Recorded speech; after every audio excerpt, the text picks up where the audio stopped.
Good morning and welcome. Happy Tuesday. Wait, is it Tuesday? Yeah, happy Tuesday. Patriot Radio News Hour. I'm Joe Jaquin, CEO of the Patriot Trading Group, and our toll-free number, 800-951-0592. The website at allamericangold.com. And of course, we got all the articles, the videos, the podcast. We got the shopping cart. What else we got out there? We got the metals program out there. You can spend all day out there. allamericangold.com. Make it part of your daily routine. And, as my uncle used to say, there is fire hydrants fighting over dogs. It's so hot here. But tomorrow, I'm told, it's going to cool down.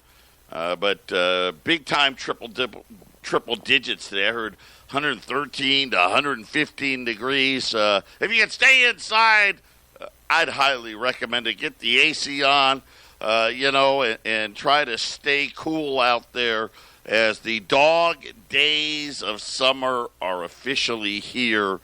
But don't worry, we got good news for you. In about 3 to 4 months, the weather's going to be great down here. So all good. Get those, it's the last of the vacations because Arizona, school starts early here. My younger son, he is going to be a junior in high school this year. The first official day of football is the 29th. So you think about here it's the 16th, less than 2 weeks from today. They'll be starting football season. By the way, that's a week later than last year. And I say that because I don't know how smart you need to be, we have, and every state has a body that oversees high school sports. Here it's called the AIA, the Arizona Interscholastic Association, or something like that. The AIA is in charge. And, people have lived in Arizona for, a long time now. And everybody, kind of understands, hey, in the summertime, it gets really hot. And for some reason, they want to keep starting the school year earlier. They want to start the football season earlier. And, these guys got to go out there. You got the helmet, you got the shoulder pads, you got all the equipment. A lot of the fields here now are fake because it's cheaper, right? Instead of having the grass field where you got to water it, you got to paint it, you got to mow it, you got to, and if, it's not a football game, it's a soccer game, or it's a lacrosse game, and so you got to change the dimensions of the painting of the lines. Well, with an artificial field, they got all the lines painted already. So to pick the sport, it's got the lines already in it. You don't have to water it, you don't have to mow it, and apparently everybody's doing it. And kind of like why we went off the gold standard, wink, wink, nod, nod, right? Everybody's doing it. But the season would start earlier and earlier and earlier. Finally, last year, I think our first game was like the second week in August. Maybe it was even the first week. We had our scrimmage game the first week of August, and finally somebody with enough brains at the AIA said, hey, wait a minute. Maybe we should start the season a little later. So they backed it up a week. Really what they need to do is back it up a couple more weeks. But nonetheless, a little later start to the football season for my kid, which means all that meant was we had an extra week potentially, doing something, taking the family out and trying to get them out of the heat. So there you go. That's my life. My older son, of course, going to be a sophomore in college, and in his school, it's in North Chicago in Lake Forest. I got the email the other because I kept asking him, hey, when does school start? When does practice start? When because he plays football for them. When do you got to be up there? And he's like, Dad, he goes, we start school really late. And I only got to be up there. The football team reports a few weeks before the season starts. Where if you're playing like Division I football, dude, you've been practicing all summer. I mean, they practice year round. And I finally got the email the other day. The first day of school for him is not till August 29th. And I was thinking, man, that's got to be nice. That's a nice, get off in May. Don't have to be back to the end of August. That's how I remember growing up. But I guess when I was growing up, we didn't get out of school until June. But you didn't go back until after, what was it, Labor Day. Yeah, thank you, Wendy, Labor Day. You didn't go back till after Labor Day. Now I don't know. Everyone, what? Let's face it, the schools want their money, and I'm sure someone did some math some way, and this is how we ended up where we are. What does that have to do with gold and silver? Absolutely nothing. When we get back, we had economic data out today, but we had earnings out today. The banks, I'll just give you real quick. The banks, yeah. Did they beat the low numbers? Yes. All banks now, Citi, J.P. Morgan, Wells Fargo, Goldman Sachs, those are the ones that have reported, all of them the same. Trading revenues and revenues themselves down, down, and down. But they did beat. The Dow doesn't like it, though. The Dow is down.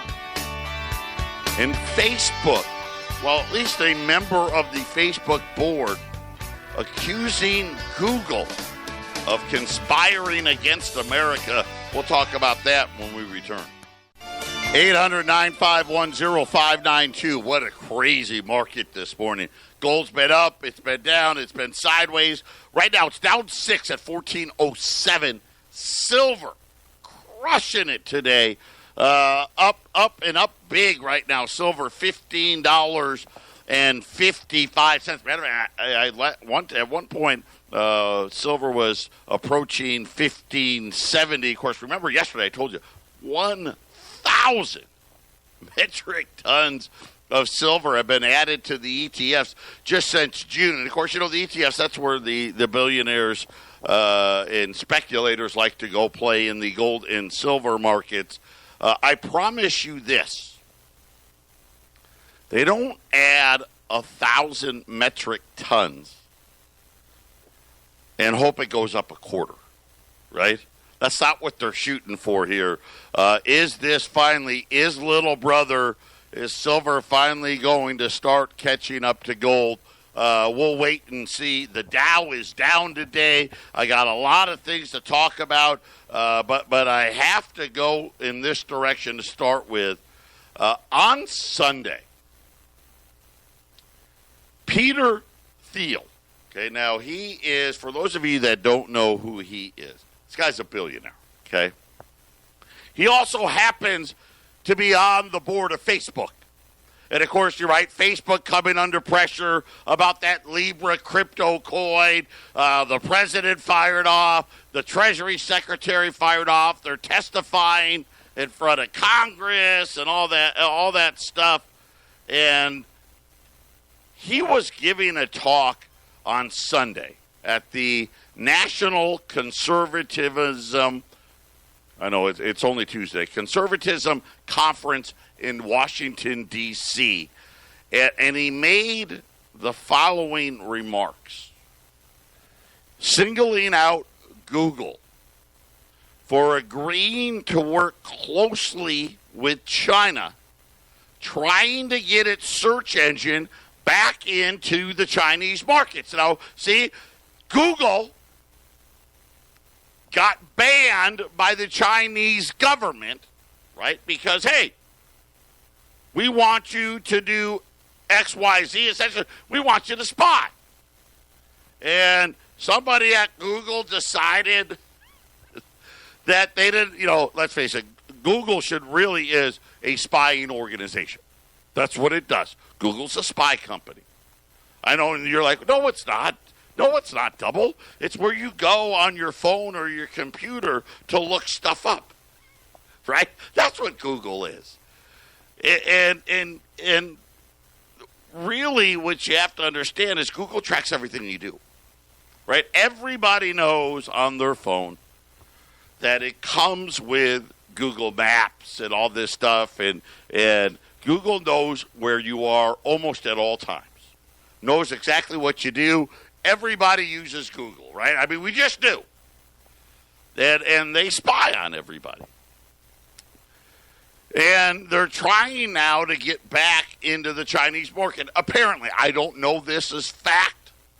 This is just what this billionaire was saying.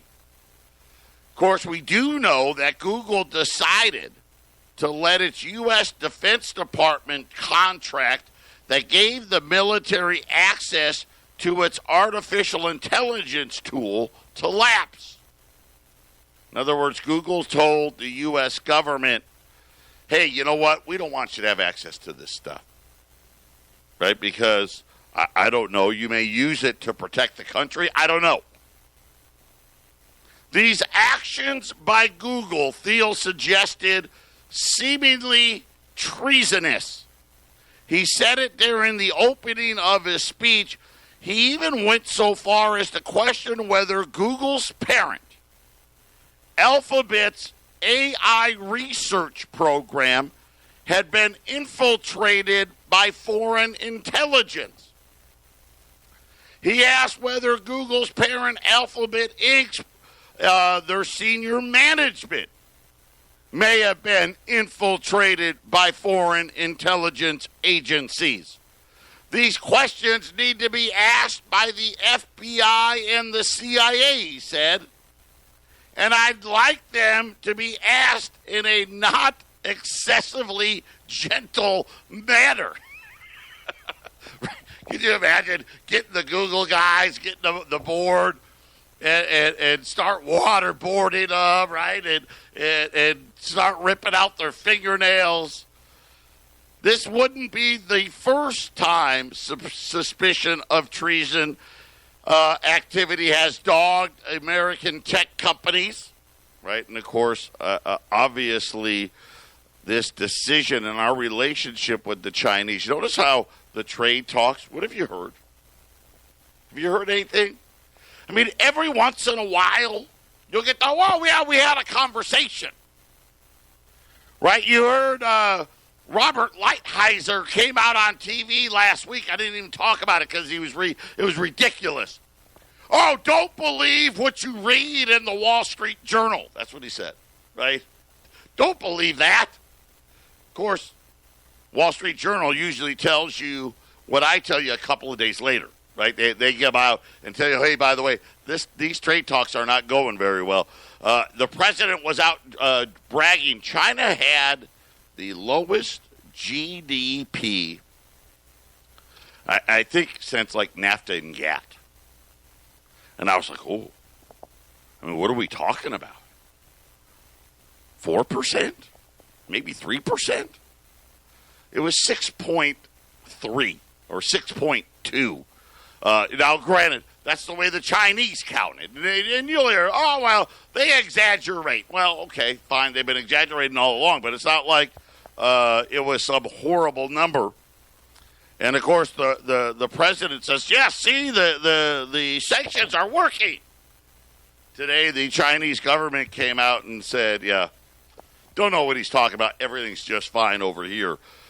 But now, I guess Google, because, this guy's on the board there, is saying that Alphabet is in bed with the Chinese government and that they've let the Chinese, and he didn't say the Chinese, but that's who he was talking about, right? That's, that was the context of the speech, that he actually got the president to say, hey, you know what? Let's look into it. I think, you know what? I agree. I think we should look into all the tech companies, find out what's really happening there. But I had to lead with that because I just found it fascinating that I guess Facebook and Google are not going to be playing nice. How about this one, though? This one's a little more serious and a little more worrisome. We know that Deutsche Bank is in trouble, right? We know that. They laid off, 20,000 people Remember, this is the company. This is how idiotic this company is. In London, the day they laid off, all these employees, the senior management was getting custom suits fitted. By the way, here's where I think gold's going. So you know how I always say a $20 gold piece and a really good suit always cost the same. In the article I read, these suits, these custom suits that they were getting fitted for were about $1,850. So gold right now, gold's starting to come back down now, 1409. But 1850. So there you go. Circle 1850 because if that's what that suit cost, that's where $20 gold pieces are going to be going any day now. But Deutsche Bank, this is coming out, and I want to get it right. There are starting to be talks about the viability of Deutsche Bank. It won't be insolvent overnight.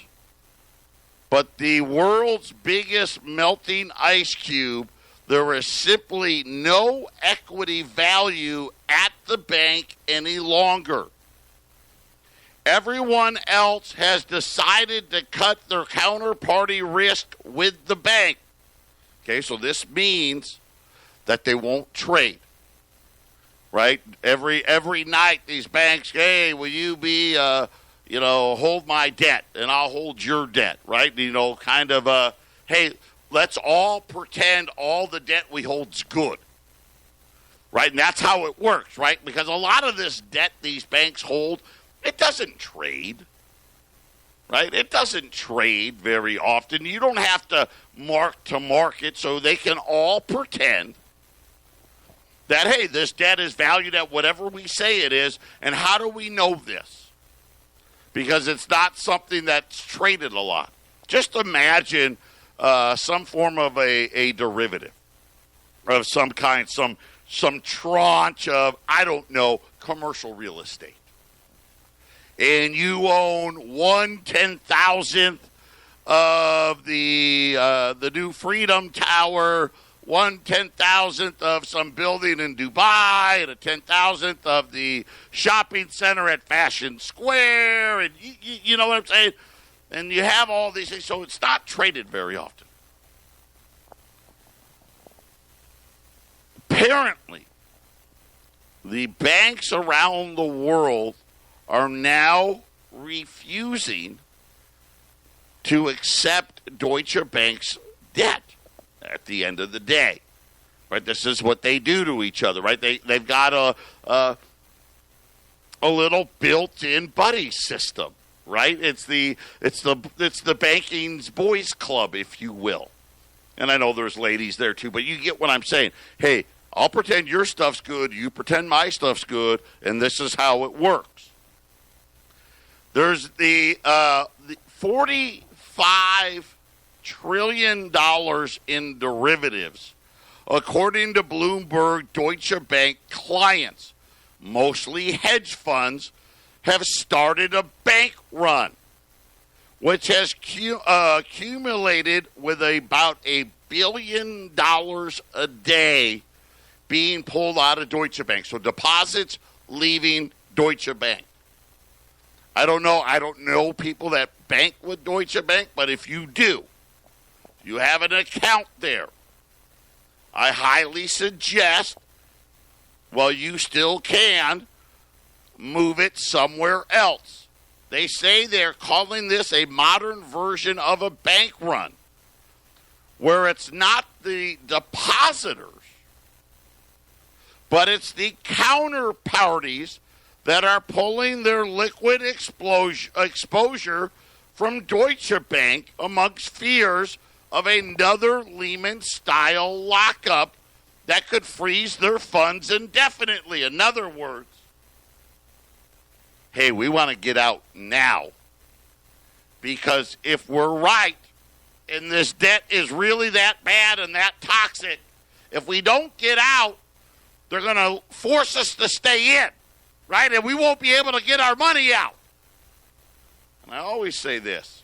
You know the expression, follow the money. Follow the money. Really what it should say is follow the big money, right? I almost said the real money, but that's gold. The big money. See, the depositors, right? They don't want them to worry. Hey, don't worry. You keep it in there. Yeah, you're fine. It's fine. Hey, we're just going to be pulling, these billions. We're just pulling. Don't worry. You regular folk, you keep your stuff in the bank. So there's your warning for all of you that listen to me over there, over the pond. And believe me, we got plenty of them. Make sure that if you got your money in Deutsche Bank, I'd go get it just in case. Deutsche Bank is now considering transferring $168 billion of balances held in its prime brokerage unit, along with technology and potentially hundreds of staff to BNP Paribas. That's not good. Patriot Radio News Hour.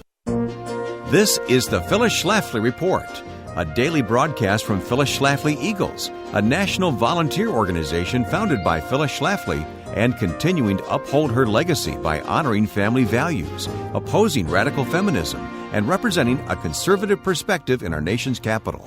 Now, the president of Phyllis Schlafly Eagles, Ed Martin. A record-breaking 22 Democrats announced their bids for the presidential nomination. Each one is trying to get a chance to take down President Donald Trump. They all want to stop the incredible progress he's made for we the people in the last 2 years. They aren't the only ones who want to stop the pro-America agenda. There are plenty of liberal billionaires anxious to waste money trying to defeat President Trump. None of the 22 Democrats, after all, are lacking in campaign funding. Yet it seems the best the Democrats can muster is a B team. A B team of second-rate candidates like Biden, Bernie, Beto, and Buttigieg. Not a single one of these men are a match for President Trump's hardball campaigning style. They definitely don't stand a chance against Trump's undeniable record of success for the American people. Yet the B team stands ready to falsify and crucify their way to the top. The leader of the B team is Joe Biden. He's had a sluggish start, riddled with scandal already, but early polling suggests many Democrats think Biden is better than the socialist alternatives he's facing. The remainder of the B team is even less electable than Biden. Bernie Sanders, for example, spent his honeymoon in the communist Soviet Union. That's not exactly the kind of passion that qualifies you to become president of the United States. Then there's Pete Buttigieg, the mayor of South Bend, Indiana. He grew up as the only son of an immigrant Marxist professor. That makes him a second-generation opponent of our free market system that's brought so much prosperity to so many Americans. But let's not forget Beto O'Rourke. His rock star persona wasn't enough to win him a seat in the U.S. Senate, and it's doubtful it will do him any good against an incumbent like President Trump.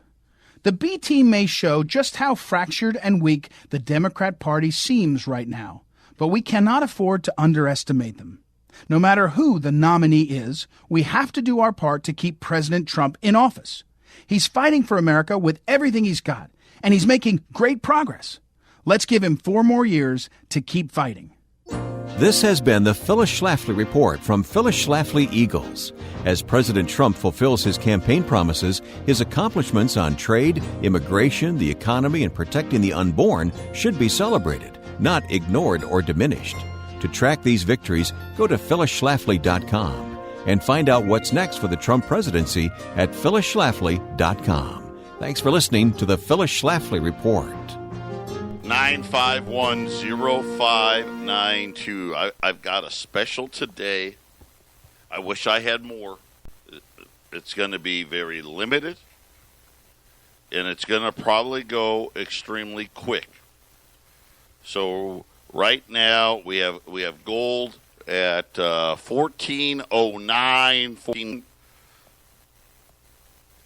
I've got 40 $20 gold pieces. I don't know what they are. I don't know if they're libs. I don't know if they're saints. They just became available to us from one of our great suppliers in California. A $20 gold piece, a Liberty or Saint, they're both $15.25. So you think about, gold's $14.10, $15.25. That's not bad. Forget about it. They're going to be, I'm going to take $50. Wendy's looking at $50 a coin off. So there's 40 $20 Liberties or Saints. These are the old ones, right? These are all pre-33s. The Libs, 1866 to 1907. The Saints, from 07 to gold confiscation in 1933. Now, I like these coins, right? Because, first of all, they're U.S. minted, which for tax purposes is good, right? That's a good thing. That means you can buy them, sell them, trade them, right? And I say, here's a check, have a nice day. You don't have to give out your Social Security number. You don't get 1099. You don't have to worry about any of that stuff. And here's the added bonus. The older gold is considered a collectible gold coin. All of them. Doesn't matter what their grade is. Doesn't matter about any condition or this or that. Just that they are U.S. minted. And they were minted prior to 1933. They're considered a collectible. Now, why is that important? I don't know if it is or isn't. Here's what I do know. That when they confiscated gold the last time, which was in 1933, they said there was only one type of gold you could keep. So think about everybody in the country got to turn it all in. Unless you had collectible coins, right? I call it the loophole because they always give themselves a loophole. Now, are they going to confiscate gold again? I don't know. Right? None of us know. I look at all the buying that's being done by the central banks around the world. I look at all the banks. Poland now, the latest, to tell the Bank of England, hey, we want our gold back. Right? Poland just started buying gold again, and now they've let it, hey, London, give us our gold back, right? Germany, give us our gold back, right? Netherlands, give us our gold back. Austria's buying gold. China's buying gold. India's buying gold. Russia's buying gold.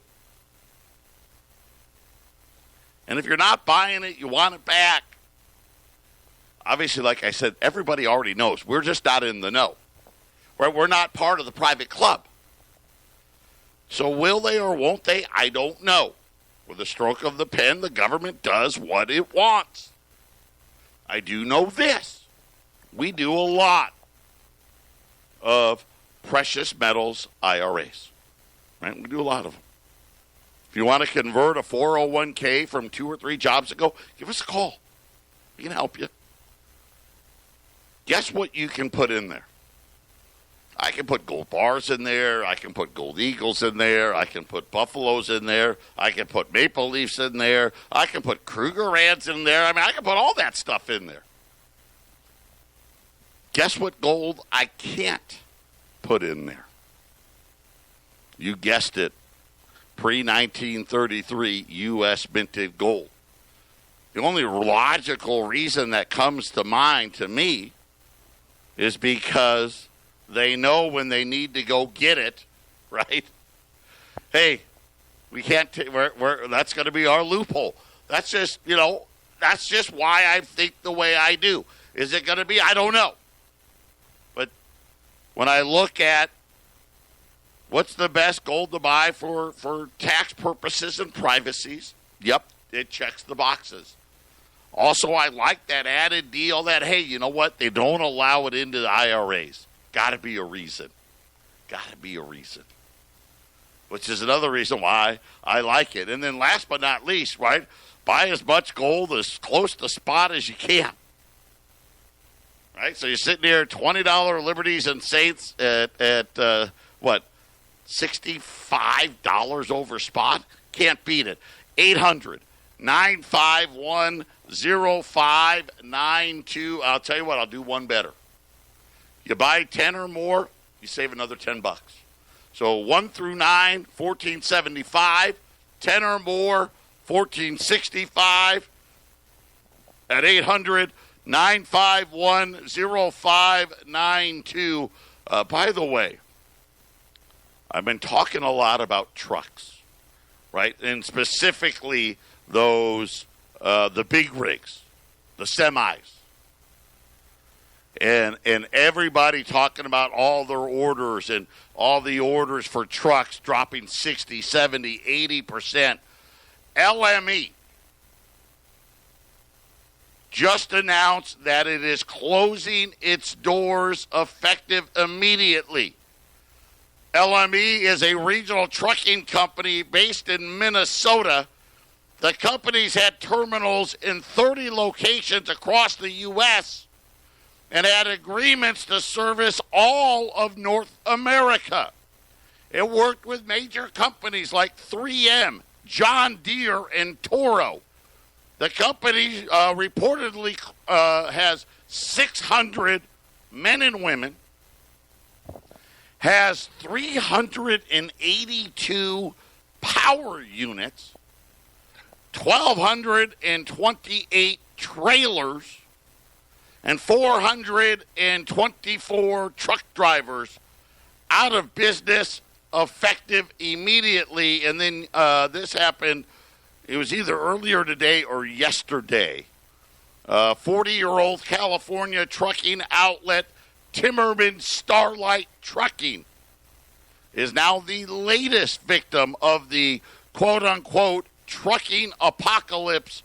All of its employees will be out of work. The company says it is closed effective immediately. 30 trucks, 158 trailers.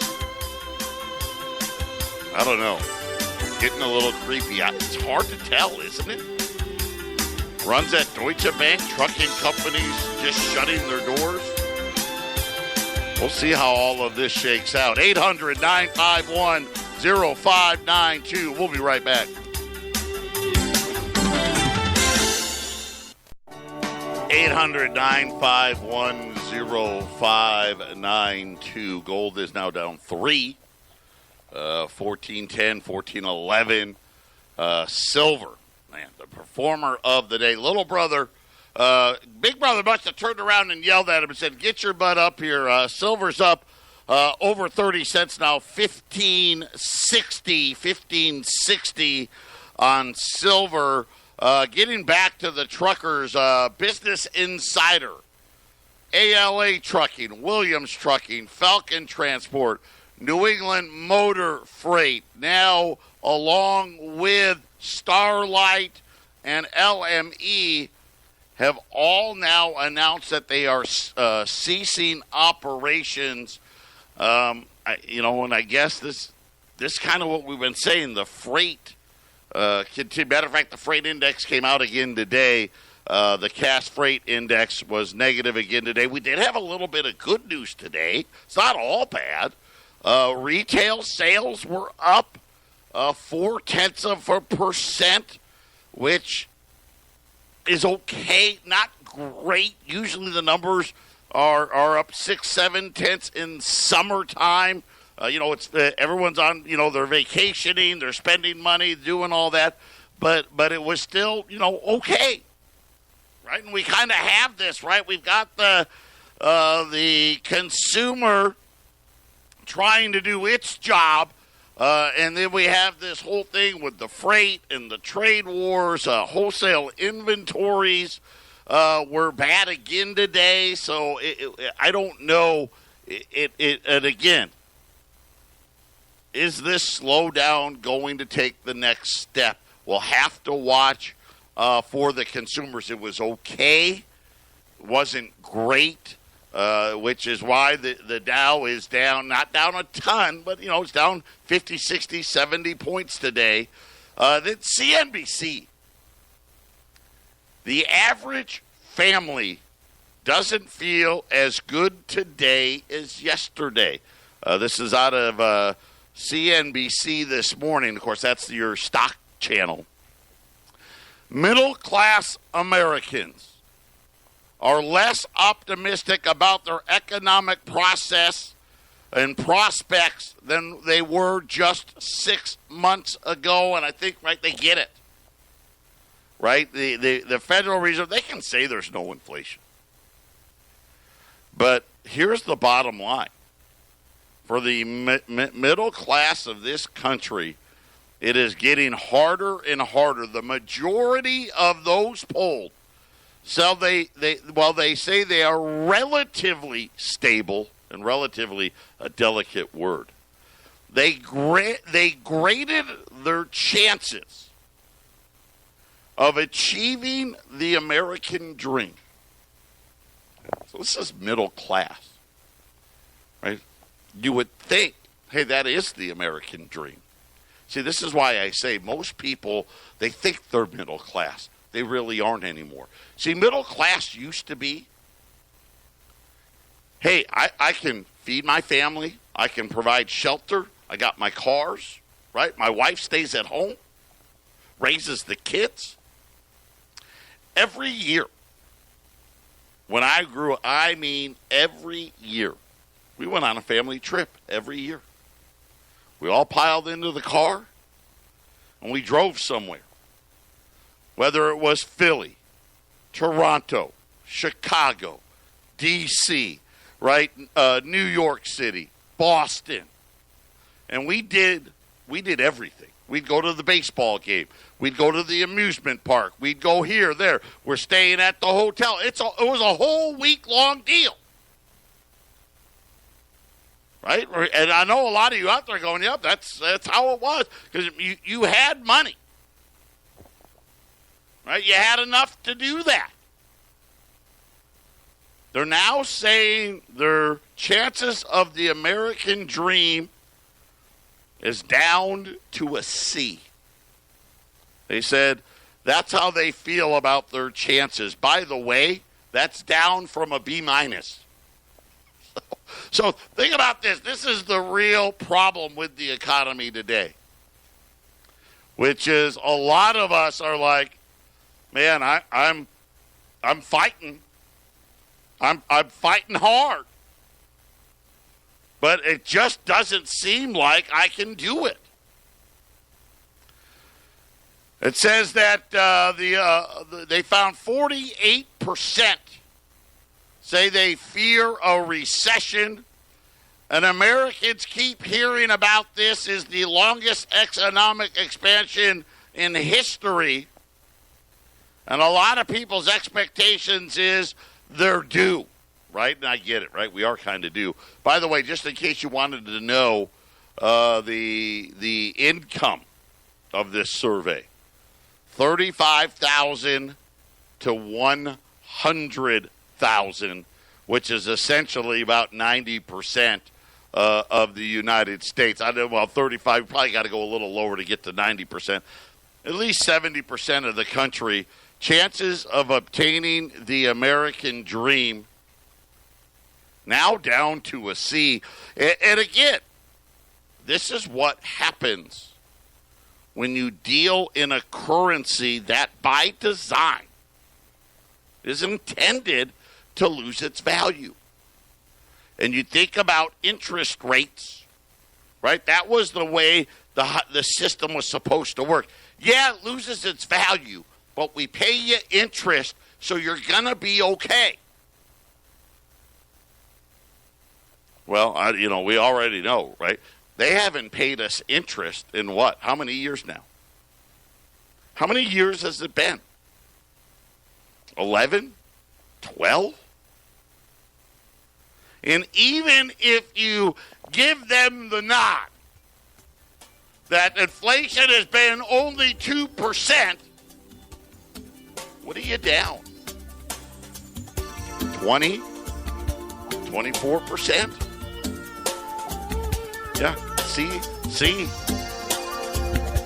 That sounds like we're getting ready to go to D. I hope we stay out of it. Probably won't. Patriot Radio News Hour, final segment coming up.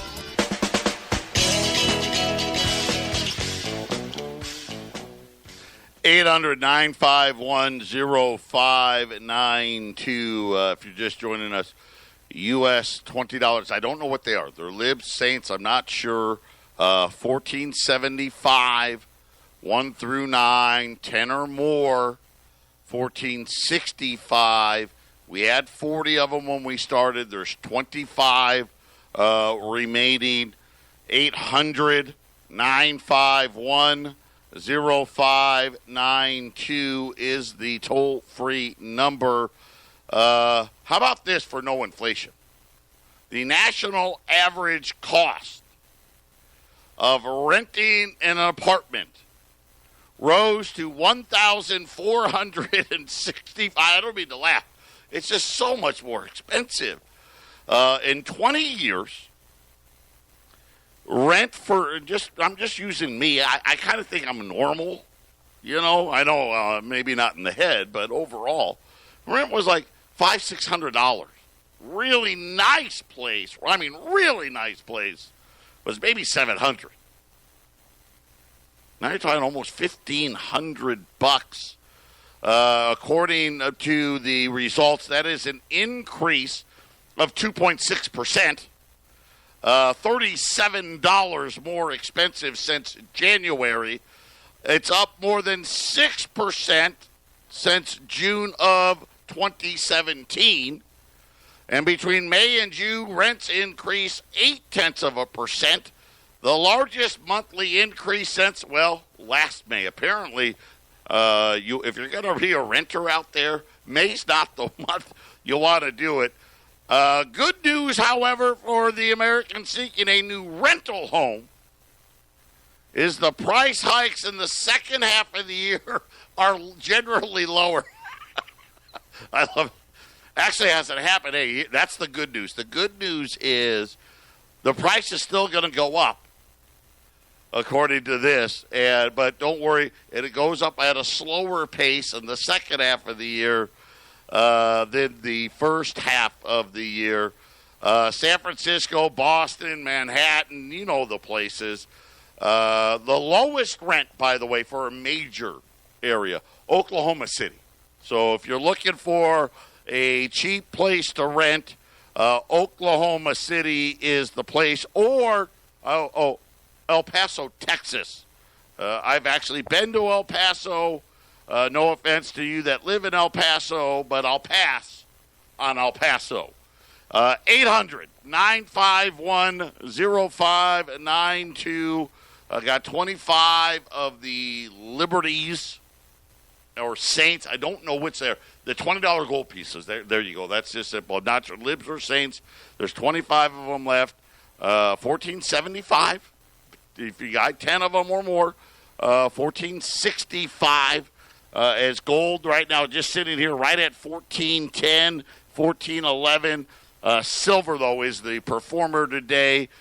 Silver is up almost 30 cents now, $15.60. And remember, we were hoping that silver would take down $15.55. So if it can close above that, the next stop for silver right now, we'll start looking at these 25-cent increments, right? 15.75, 16 and a quarter, so on and so forth. And the Dow, the NASDAQ, the S&P, they're all lower, but nothing too bad. Nothing too bad. Patriot Radio News Hour. Enjoy the rest of your Tuesday. We'll be back tomorrow.